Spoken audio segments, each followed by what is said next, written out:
नमस्कार, मैं ब्रजेश कुमार स्वागत करता हूं आपका YouTube channel math with Brajesh Kumar पे।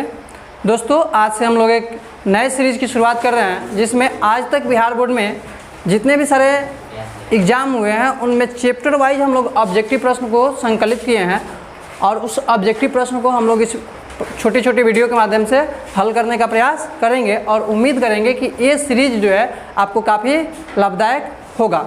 तो चलिए आज की क्लास को हम लोग शुरू करते हैं। क्वेश्चन है, किसी वृत्त का क्षेत्रफल 49 पाई वर्ग सेंटीमीटर है तो उसका व्यास सेंटीमीटर में होगा। ध्यान समझेंगे क्वेश्चन को। किसी वृत्त का क्षेत्रफल 49 पाई वर्ग सेंटीमीटर है तो उसका व्यास होगा। चलिए प्रश्न को हम लोग देखते हैं। दे रखा है वृत्त का क्षेत्रफल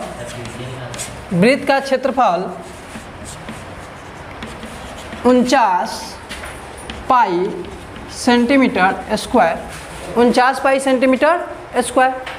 यहाँ से आप जानते हैं वृत्त का क्षेत्रफल होता है pi r square is equal to 49 pi centimetre square. Pi से पाई क्या हो जाएगा, कैंसिल हो जाएगा।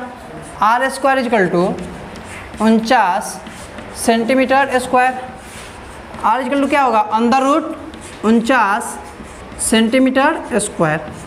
आर यहाँ से हो जाएगा आपका 49 का वर्गमूल क्या हो जाएगा 7 और सेंटीमीटर स्क्वायर को क्या लिखेंगे, सेंटीमीटर लिखेंगे। तो यहाँ से इस वृत्त की त्रिज्या कितना हो गया 7 सेंटीमीटर। हमसे प्रश्न में पूछा गया है कि आप वृत्त का व्यास बताएं। क्या बताएं, व्यास। तो आप जानते हैं कि व्यास डी जो होता है, डायमीटर जो होता है 2 इंटू रेडियस होता है, 2 इंटू रेडियस होता है। तो यहाँ से डायमीटर जो हो गया 2 इंटू रेडियस कितना हो गया 7। तो यहाँ से आपका डायमीटर कितना निकल के आ गया 14। कितना निकल के आ गया 14।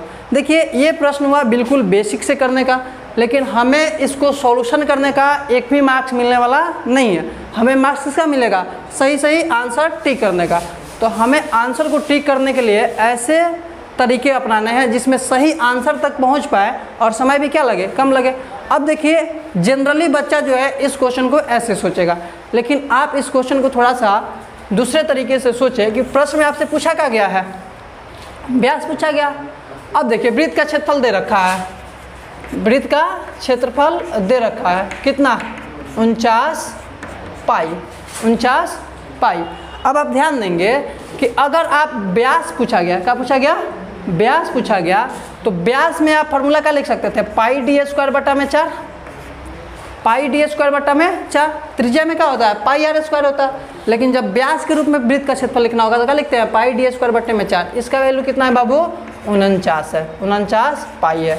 पाई से पाई कैंसिल हो गया, 4 इधर डिवाइड क्रॉस गुणा करेंगे तो 49 into 4 D square is equal to 49 into 4 D equal to under root 49 into 4।